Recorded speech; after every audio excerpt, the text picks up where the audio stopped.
For those of you who are in the minority and don't know who Sam is, he is the president of Y Combinator. He was the founder of Looped, which was a company that sold for 43 million.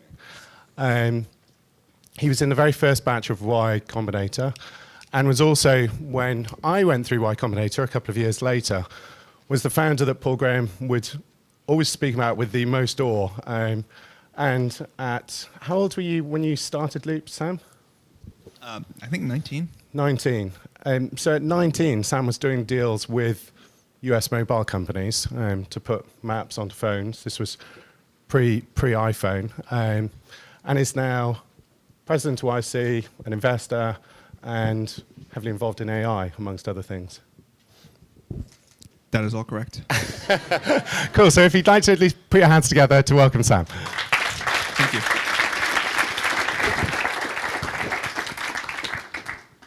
So, Sam, I'd like to get straight into the nitty-gritty of startup company building stuff.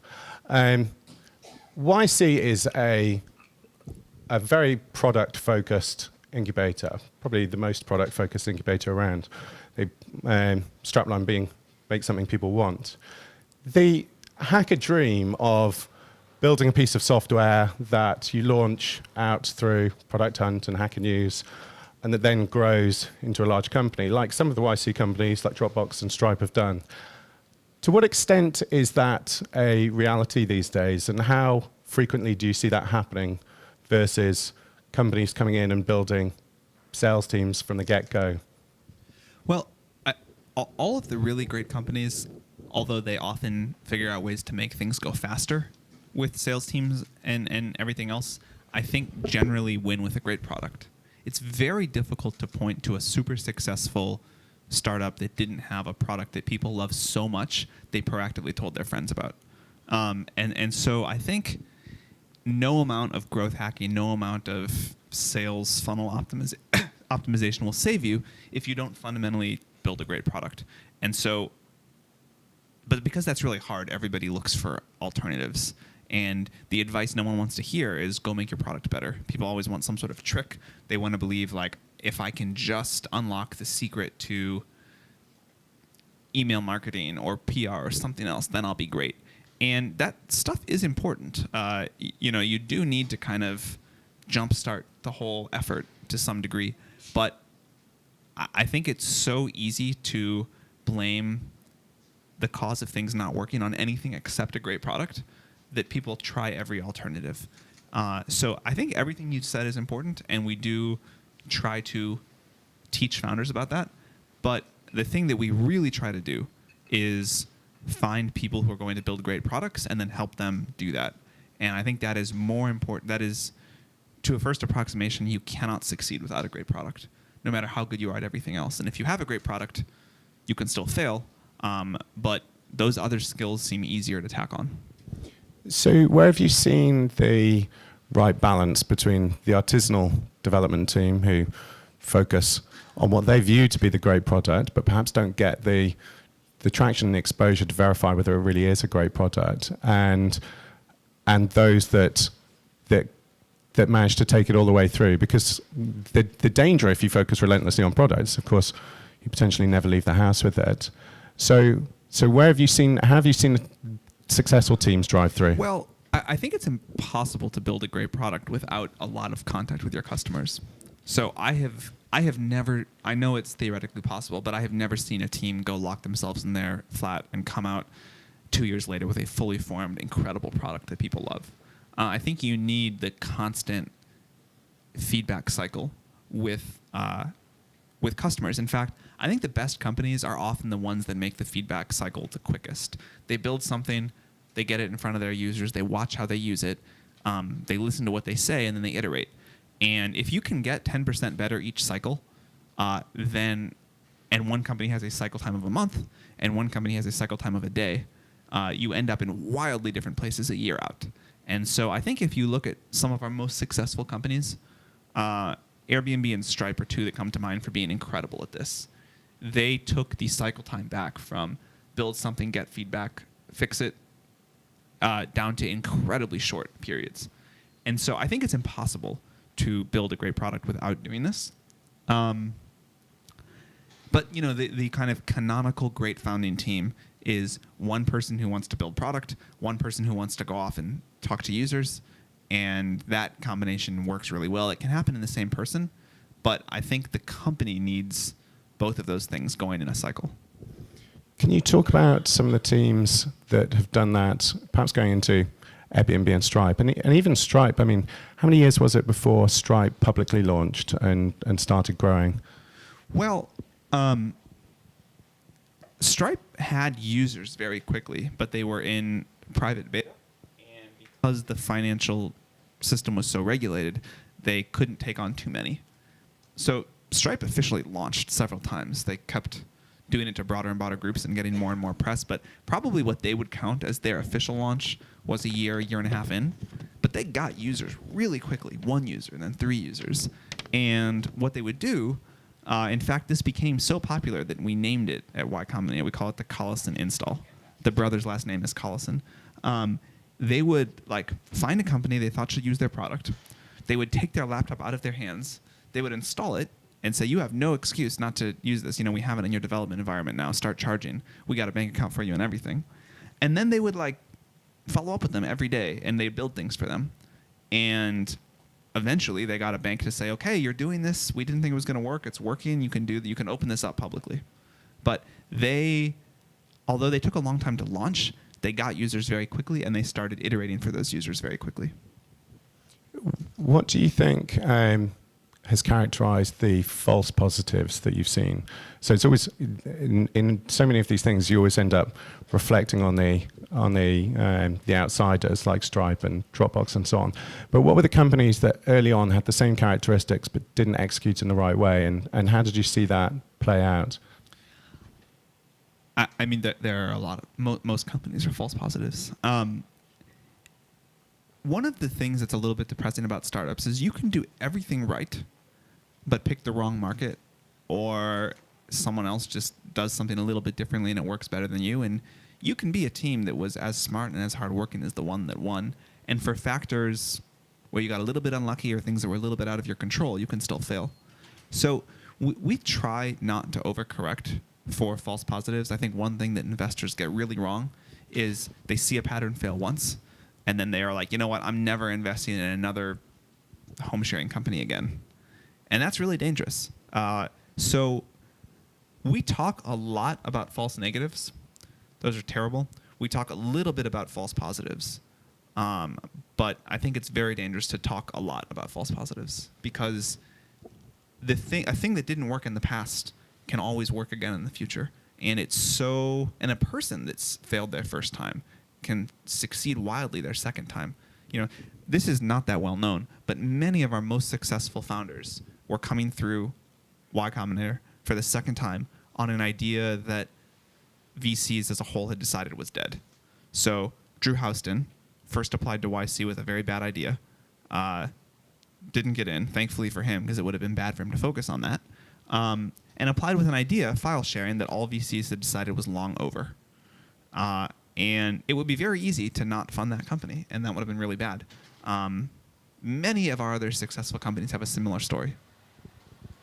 So taking Dropbox, which happened to be in the same batch I was in, although Dropbox got retrofitted to the lean startup movement, but having seen it on the inside, they were basically right with their initial hypothesis, the product that the company wanted, and they continued executing on that and execute on it really, really well and built a great team around it.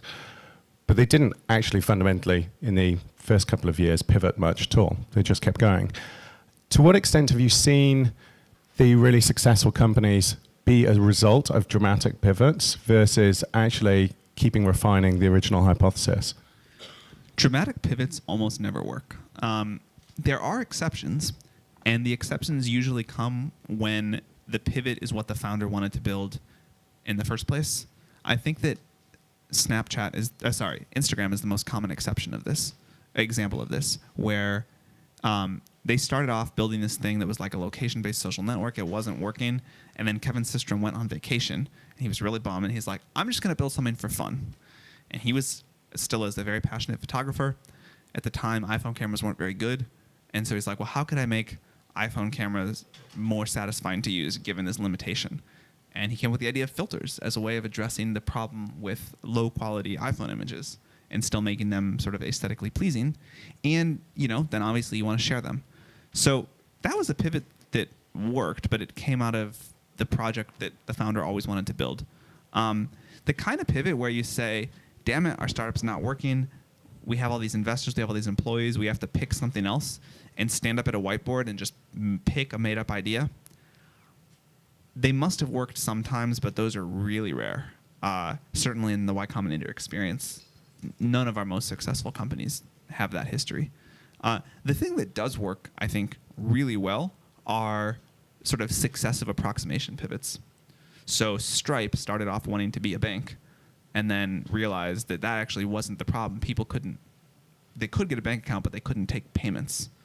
And that was really the thing. So that's like, if it's on the same vector of the mission, but you find out that there's a better way to do this thing that you wanted to do with the original idea, those pivots work all the time.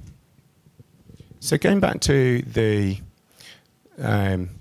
at the same time as you don't want to like write off the false positives and write off the concept, because timing is everything for a start. Are there things that you see, you've got so much exposure to startup patterns, are there things that you see as obvious failure patterns in companies that inset themselves in those YC companies that don't tend to get talked about more broadly? Sure. Some of these may get talked about broadly, but I'll just sort of say the most common problems. A huge one is the team falls apart. I think during Y Combinator, during the 3 months of our program, the number one cause of failure is the team falls apart. And that happens a lot. And the reason that it usually happens is one person on the team kind of gives up hope. And usually what happens is there's one person who's really determined and is going to see this through no matter what. And the other person kind of got pulled into it, but is just, doesn't want to do something that's going to be really hard. And when it becomes clear that it's going to be really hard, that person leaves, and it's usually in a fairly dramatic way and sometimes a huge fight over the carcass of the company. So we ran an experiment once where we let people add a co-founder that applied as a solo founder after YC started. We don't do this anymore. And in one batch, there were let's say 12 solo founders, and 9 of them added a co-founder before YC started. And all 9 of those, the team fell apart and the company failed within the first year. So one thing we've learned more generally, although that's a stark example, is that founding teams that haven't known each other for a long time and have a long history together don't usually work. And in fact, to the degree we let ourselves pattern match at all, founding teams that haven't known each other is something that we're very, very nervous about. And that's a major cause of failure. A more general indication of what I mentioned earlier, and I think probably the easiest way to trick us, or our biggest systemic flaw, is we are bad at evaluating determination of founders. And we say this all the time, but it's really true that determination is the most important predictor of success for startup founders, more important than intelligence, market, product, anything else. And it's relatively easy to evaluate intelligence. Markets are harder, products are really hard. But determination, I think, is the hardest of all. To talk to someone, especially someone who is younger and does not have a lot of evidence in their career of being determined they can point to, and to try to evaluate that is really, really hard. And that is probably our biggest cause of error still in our selection process. We have all kinds of crazy ideas about how to get better at that. None of them have worked so far. I'm sure we'll figure it out someday.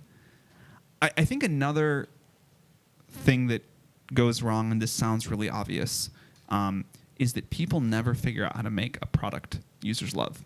And sometimes this is because there is no product in the space that anyone wants. But more often, it's that the founders focus on the wrong thing. So I think one of the hardest problems any startup faces is, of the million or the 100 things you could do this week, what is the most important number one thing to do? That's a hard question. And then, can you make yourself focus on nothing but that? That's a really hard question. And most startups just don't do either of those well. almost all of the startups that make really great products do both of those things really well. They figure out the exact most important thing to work on. They don't work on anything else, or very nearly nothing else. And a lot of startups kind of get caught up in all of these other things that are urgent but less important, and they lose sight of the thing they really have to do. And those startups can look along the way like they're being very successful. They're getting great press. They're raising money. They're off meeting customers. And they're doing all of these things that to an untrained observer or someone like watching a movie about startups or something would look like they were doing all the right things. And then it doesn't work at all. One of the things that I've observed in spending time in San Francisco and London is that startups in London will tend to pursue larger customers earlier than startups in San Francisco because there's less funding than there is in San Francisco. Totally. And that quite often leads to, a large customer forever presents a challenge to a startup because they're obviously a source of revenue, but they're also a source of demands. And when do you think, to what extent do you think that good startups can kill their potential too early on by going with a large customer too early? And what's the right way to scale through customer size? Yeah, this is a tough one because I really do fundamentally believe you're better off starting with smaller customers. But I totally understand your point that in London that's harder to do if you need to raise money. I've noticed that whenever I'm on a long trip out of the States like this and I get home and I get off the plane and I'm walking through SFO and I feel better. And I was trying to articulate what about it I really like. And the thing that I think is magic about Silicon Valley, for all of our many, many flaws, is that there is a belief that you can just sort of feel in the entire area and all the people, most of the people you come in contact with, that anything is possible. No idea is stupid. However improbable something sounds, it might be the next Google, and so you better not ignore it, even if the company only has 2 small customers you've never heard of. And we can build general AI and electric cars and spaceships and nuclear fusion reactors and Facebook and Google and anything else. And in an environment like that, people aren't that skeptical because they've been burned by it in the past. And there's this wonderful optimism about the future and not being dismissive. And in most of the rest of the world, if you start a startup, for whatever reason, and I think it's different in different places, most people will think about why you're going to fail. And then when they talk about other people, they kind of talk to other people about your startup. They feel cooler if they say you suck more. And in an environment like that, there is a huge premium on big customers because the constant sort of vacuum pressure is against you. And I think you should try to resist that as much as you can, even if it means it's harder to raise money, even if it means that you meet a lot of people who tell you suck. Now, there are practical limits, and if you can't raise money without a big customer and you need money, you might have to do it. But there's all this talk about what is the secret to Silicon Valley? Why can no one else replicate it? And this is it. If you tell people in Silicon Valley that you're going to change the world and you have one tiny customer, they might still believe you. And that has been the path of most great companies. So do you continue, I just want to go a bit deeper into it because it is a really strong difference between Silicon Valley and the rest of the world, not London, but the rest of the world in general.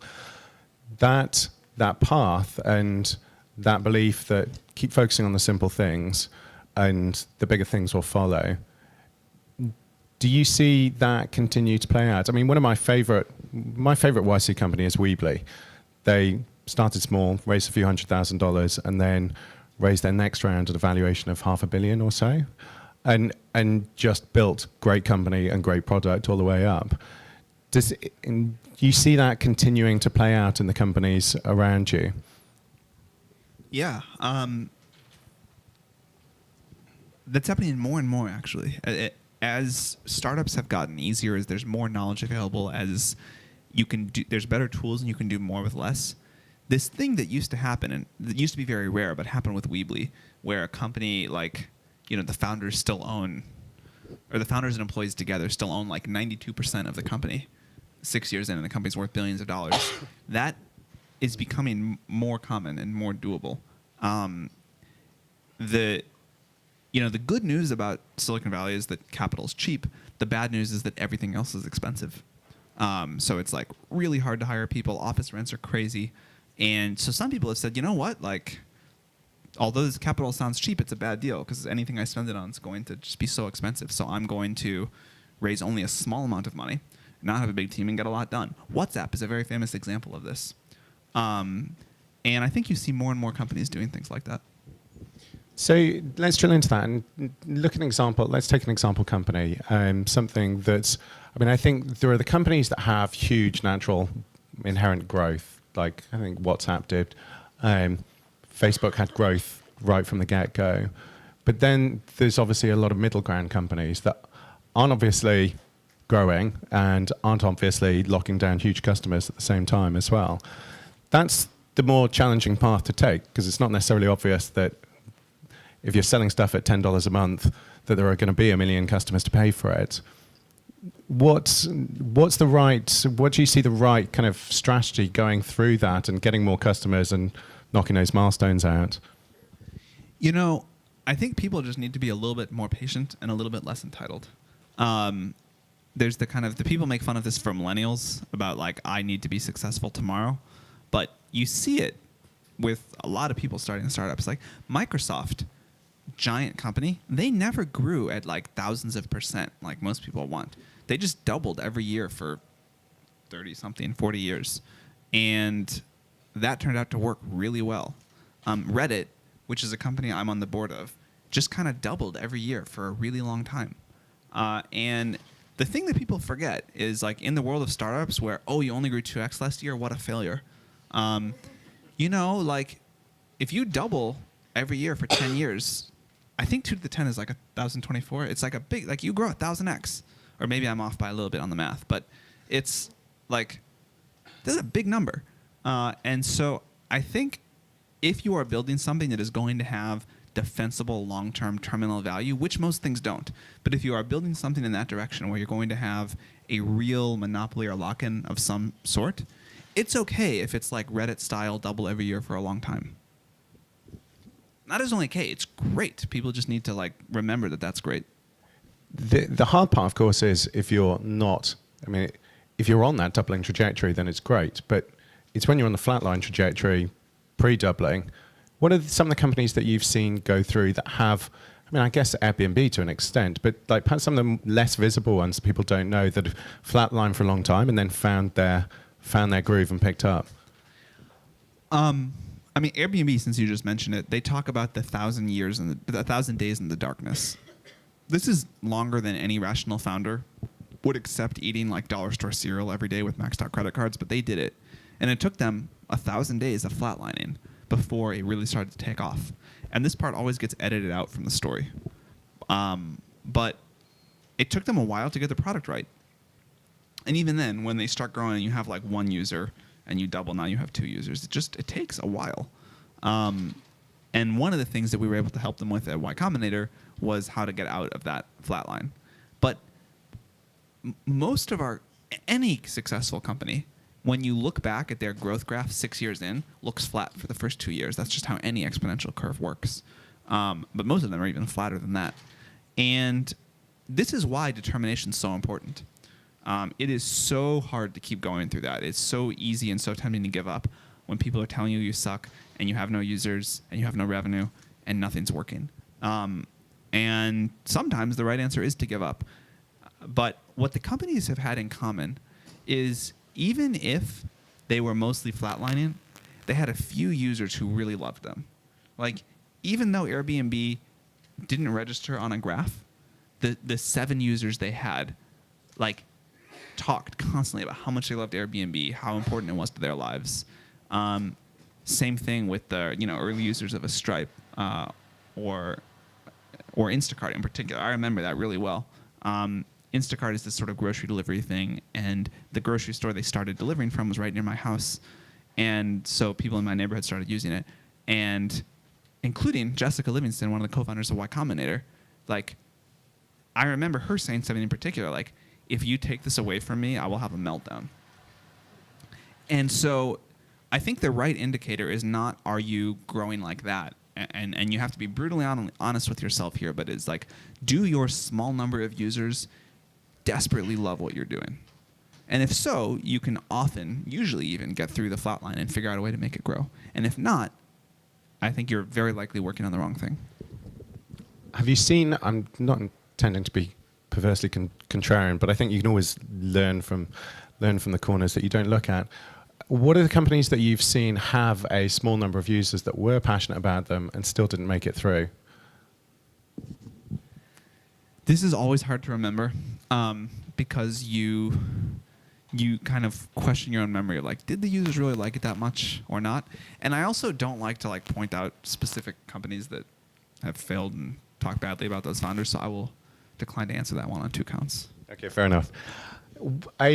You put a tweet out, I don't know how recently it was, but I really liked it. And you said that scaling before product market fit slows the company down. Scaling after product market fit speeds it up.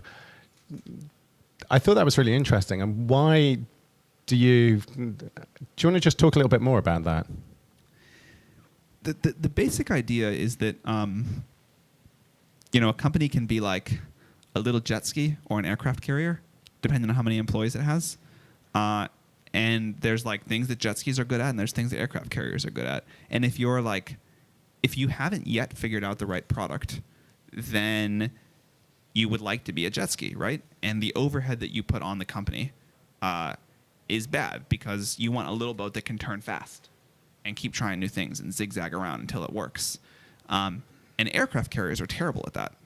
So once you hire, like, let's say 50 or 100 people, you're now trying to like turn and the product is not working. Now you're trying to turn an aircraft carrier and then turn it again and again and again until you get to the thing that works. And just the organizational inertia usually makes that impossible. Like, there is a reason that companies that scale up almost never successfully pivot once they've scaled up. It's hard to turn the company.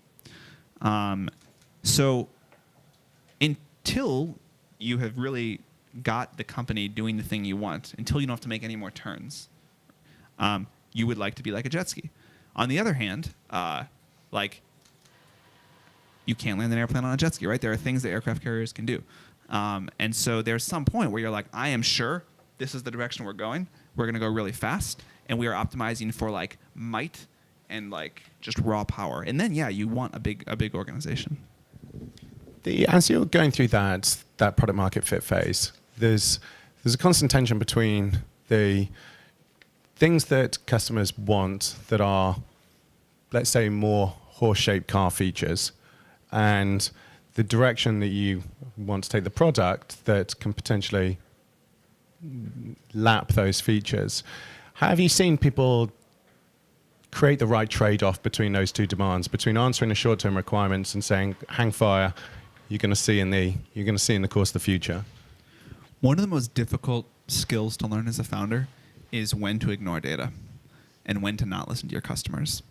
And I don't think anyone is born with a good intuition on that, or at least I was not. But you develop it as you operate. And I think it just takes years of experience to know when to trust yourself and when you have an explanation that is likely to be true about why to ignore your customers. This comes up for me at Y Combinator all the time. I mostly try to do what founders tell us they want. But some of the most important things I've done are when I have high conviction that they're wrong. And that skill, I think, is just one that gets built up via experience. And you'll be miscalibrated initially, and you'll learn some painful lessons on both sides, and you kind of successfully iterate. So just a case of trying it and getting a feel for what level of gut is right. Many people never get good at it. It's a really hard skill to learn. But the way I got better at it, at least, was, trial and error. What have you seen? I think there's a not super often talked about huge contrast between what's an optimal strategy for an entrepreneur versus what's an optimal strategy for an investor. And so much gets written about the optimal strategies for investors, and Paul wrote that. essay on black swan farming that really summed it up, in that you're like wanting to optimize this small number of extremely high return companies. But on the flip side of the coin, obviously, as an entrepreneur, when you can't process 80 companies in a lifetime, you have to optimize for the success in the short term as a founder. What have you seen being, I mean, you look at things through the eye of an investor, obviously, but what have you seen be the optimal strategy and the optimal balance for the entrepreneur in maximizing the probability of success? You know, this is really different for different people, and I think it's impossible to give a one-size-fits-all answer. There are some people who, they don't care how many times they fail, but there's problems they're going to work on, and that's it. And if one of those works, it's going to really work, and if none of them work, they'll be okay, because at least they worked on the things they want to work on. And there are some founders who, if they're perfectly honest with themselves, you know, want financial security, and they don't care about making $1 billion, but they want to be damn sure they make $10 million at some point in their lives. And that's the most important thing to them. And, you know, maybe if they do that, then they'll go take a risk on their second startup. And I don't think any of these things are wrong. I just think founders have very different primary motivations, and thus very different optimal strategies. And I think the question is, like, what you want, and just being brutally honest with yourself. You don't have to tell anybody else. You should probably, like, tell your investors at some point, but you can have the you should answer this question for yourself and think about what you want, and then pursue that strategy. And I've seen people at the extreme opposite ends of the spectrum and people somewhere in the middle, and I think people are just honestly quite different on this topic. Have you seen investment structures that actually cater for the different ends of the spectrum? So much of the investment structure is catered towards the large outcome, large exit. Have you seen founders go in and say, listen, I do want to make a $10 million exit, and I plan to do that in the next 8 years, and here's how you can make money even at a reasonable valuation through that? Yeah, look, I think that doesn't work for the Series A model, at least in the US, but many seed investors kind of specialize in that now and are happy with it. And how does the structure of the terms look different from regular documents? Well, the main thing is that you just raise much less money at a much lower valuation. There are some structural differences, like if you're planning to do something like this, you know, maybe like dividends really matter or something, but it really is just like setting the expectations appropriately of your investors up front, and, you know, in a sort of a risk reward and time frame for the company that matches up with what they're expecting and what you want. I want to touch a little bit on machine learning and AI. There is a definite degree to which, certainly around here, it's the gold thread of the emperor's new clothes at the moment. You say that you're weaving it in, makes the startup hot regardless of what's going on. To what extent do you think that machine learning and AI are going to be viewed in the same way that mobile is now viewed now, in that you had to be a part of it, and you almost certainly had to embrace it into your company? And to what extent is it use case specific in what you're seeing? You know, I also have a similar reaction anytime someone tells me we're going to be the machine learning for X startup. I sort of immediately think fraud. However, I think that it is the best idea to work on, but it's the companies that really truly deeply understand machine learning and are applying it to a specific industry try to keep that relatively secret because they know how powerful it is. And so they don't usually lead with, we're an AI company.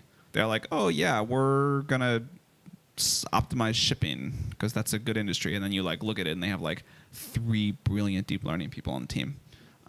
So I think the companies that talk about it the most, it's the most Emperor's New Clothes like. That said, I think it is the single best thesis right now in starting a company is take machine learning and apply it to any specific vertical you want. To what extent, I mean, I started a PhD in computer vision, Yeah. and I would feel pretty hesitant about getting stuck into machine learning. What do you see? Do you see companies that don't currently have a history of it moving into it and making the most of it effectively, or is it getting stuck in a tar pit for many? No, I mean, I think that the big companies like Google and Facebook are doing the best work, and a lot of other companies are figuring out where it makes sense to add it. But again, it's so easy to fall into like the buzzword tar pit there that the people who are doing it really well, I think, are wary of making too much hay about it. And for people here who are running companies or funding companies that are going into machine learning and AI stuff, is there an extent to which they're now developing a set of technicians of AI who will apply it, and machine learning, who will apply the TensorFlow and the other pre-built technologies that are out there, versus investing in actual core design of machine learning systems? I suspect that the answer will be really different for different companies. Cool. I think, shall we switch to some questions from the audience? Great. So if you'd like to stick up your hands. Do we have a roaming mic? Great.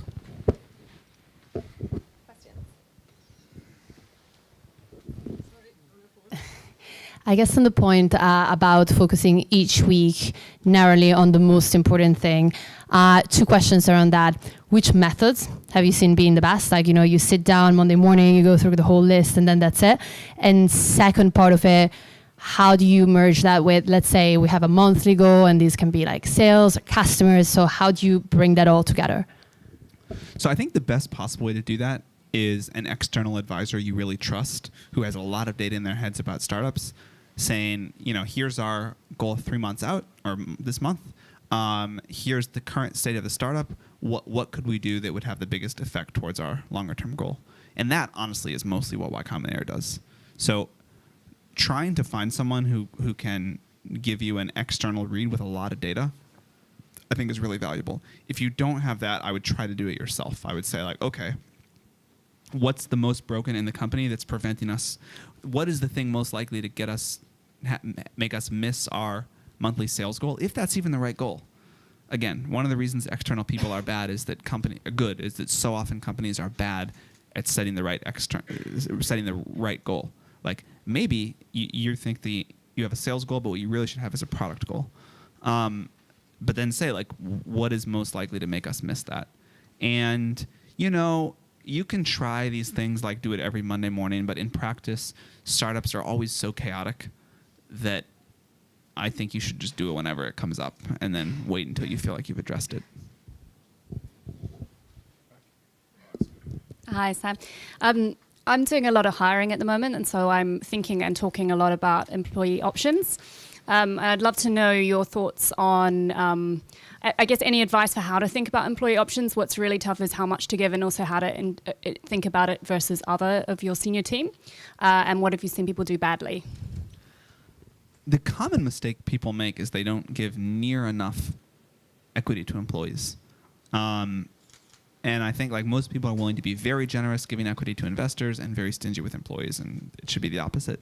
So my very rough math is that the average company should give like 10% of the equity to the first 10 employees, which most companies do much less than that. Our best companies have certainly given more equity out. Beyond the first 10 employees, you just run into a problem with maths and you have to do it differently.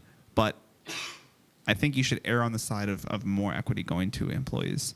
In terms of senior team or not, people have like very different philosophies. It used to be, in the US at least, that the custom was that like VPs and up got a ton of equity, engineers got almost no equity, and now that's flipped. Now you'll often see like a star engineer get more equity than the VP of operations or VP of sales or something like that. So I think a good framework for it that is people will still be unhappy about, but is at least fair, is to think about how much expected value that person will add in the next 4 years to the market cap of the company. And even if someone's more junior than somebody else, they should get more equity if they're likely to add more value. And I think that's like the fairest overall framework. So just following on from that, Sam, you've got some fairly non-standard, certainly perhaps generally by the Valley, opinions on vesting structure and exercise period for options. Could you talk a little bit about what your thoughts are on that and why? The main thing I think is that people who work at your company and invest equity own that equity, whether or not they leave. And there are all these like tricks of the law in the US where you can make it really hard for them to own that. But I think the right way to think of this is it's compensation for the work they did. And even if they leave, they should still get to keep it. I also think the vesting schedule is a little bit screwed up in that it incents people to like stay a year and then go somewhere else and collect a bunch of different lottery tickets. And I think you really want to reward the employees who stay a long time heavily, because that tends to be how the companies that really win big win. So those are, I guess, the main two things. And what's the vesting structure that you would suggest that you feel is? If I were starting a startup today, I would do like a 5 or 6 year vest, weighted to the back of it. So maybe like 5 or 10% vested in the first year, and a lot of it vested in years 5 and 6. And just to clarify for people, when you talk about the ownership of the equity, and once you vest it, you own it. I know what you're referring to there, but can you go into the specifics Oh, of that? so Manifest itself? this is like, you sure you want this? This is extreme detail of U.S. tax law. Well, I mean, this is basically the exercise period, right? No, we have this. It's a quirky tax issue. It's not the exercise price.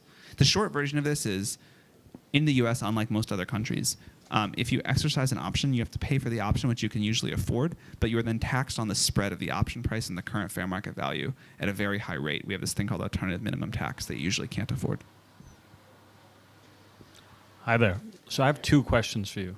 So the first is, if you look at the YC application, and you look back to what you just said about Silicon Valley, I think YC is pretty clear that they would like those folks applying to sort of commit that they'll re-domicile their company as a U.S. company.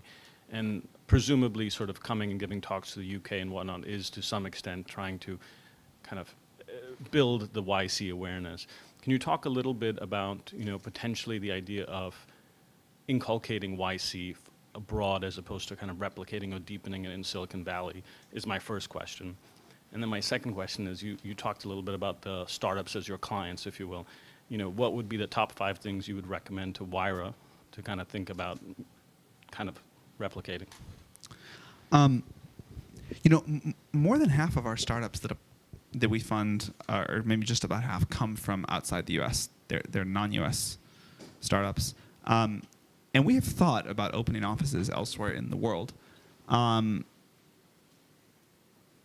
we may someday do it. In fact, we're considering one location in particular quite seriously right now. One thing we have found is that the best founders are willing to move for 3 months. It's not that long, right? You come for 3 months, you go back.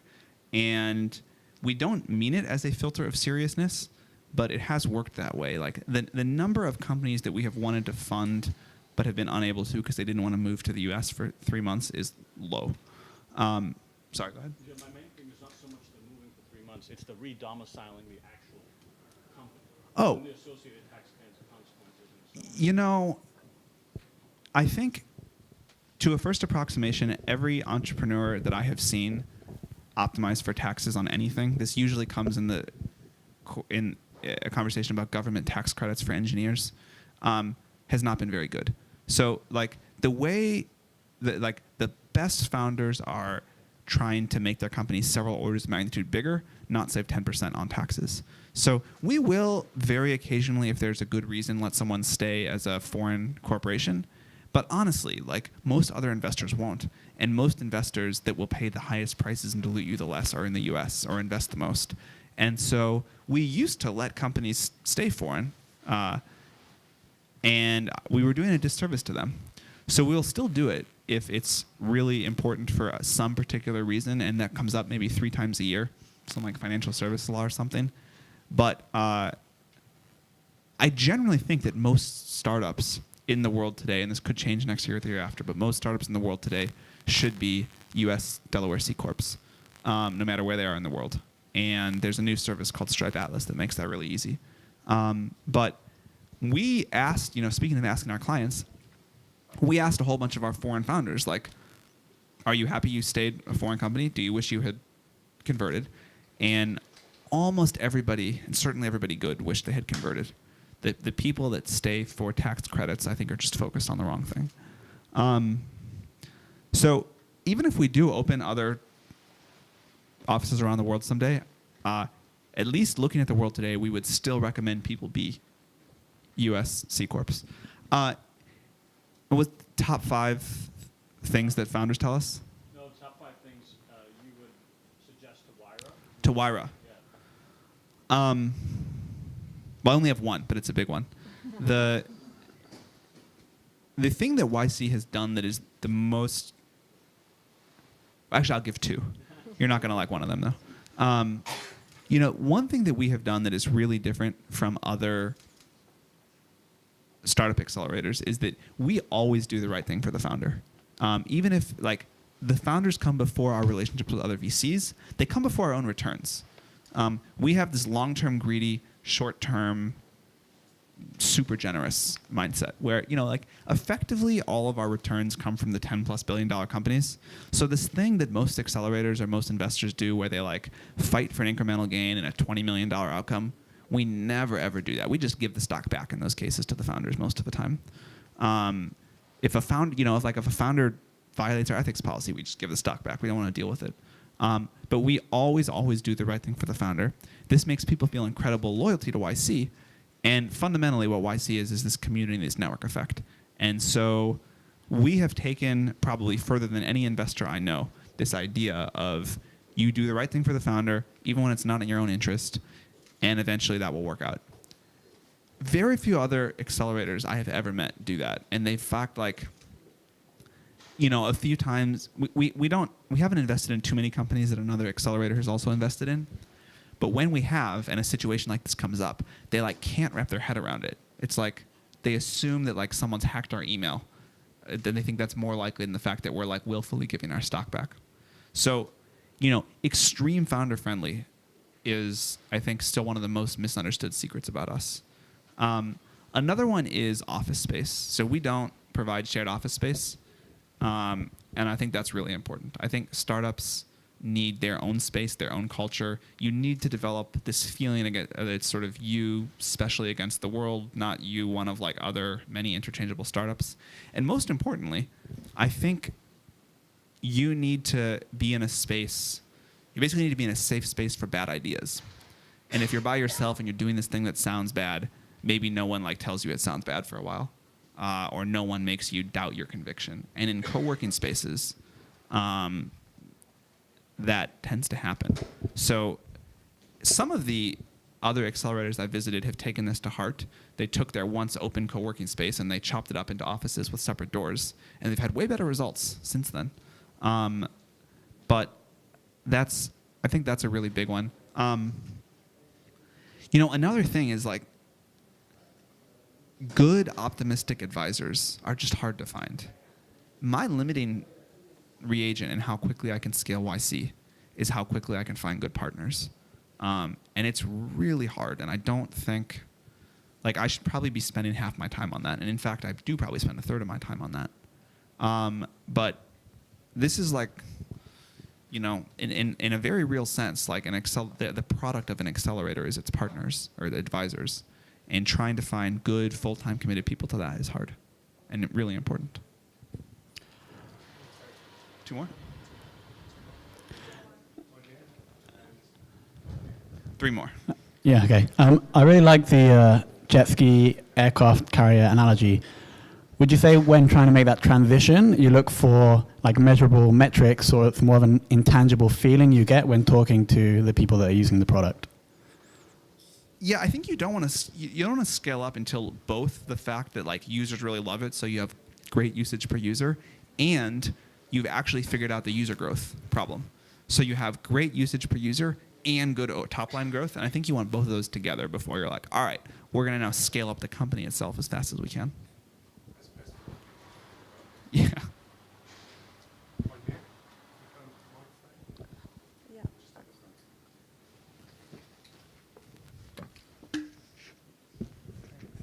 I was really interested by your comment on when you're at an early stage, especially B2B, not necessarily pursuing the biggest customers, but pursuing the right customers, which is very different to what you see here in London, especially from advisors and mentors as well. So, in your opinion, I guess, what is the right type of customer for a B2B business? What's an appropriate profile for them on a very generic level?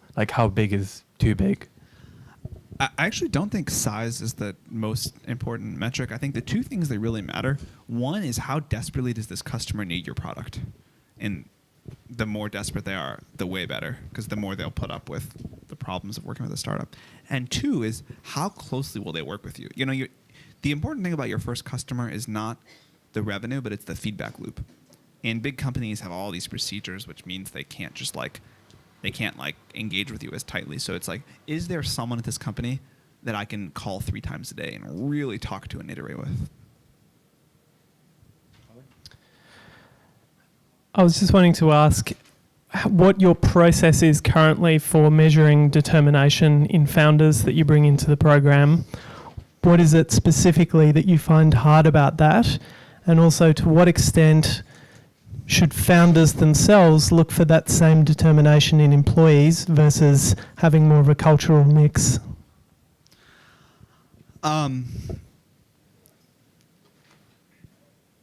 You know, I think the thing I have found that is best, and I will preface this by saying I don't have anything that's really good, is to ask about things that founder has done in his or her life that are the equivalent of like running through brick walls. And depending on the life circumstances someone's born into, that can be, there's a big scale. So you try to adjust it for like the hand someone was dealt. If the company's been around longer, you can talk about the challenges the company's overcome. But this is a case where I believe generally, if you can properly adjust it for someone's life circumstances, that the past predicts the future. So I ask about questions like that. You also just get some sense for the force of will someone has when you talk to them, but that's harder. I think for early employees, you do want this. As the company gets bigger, it's maybe even a bad thing. It's at least you don't need it in everybody. Cool. Well, Thanks for having me.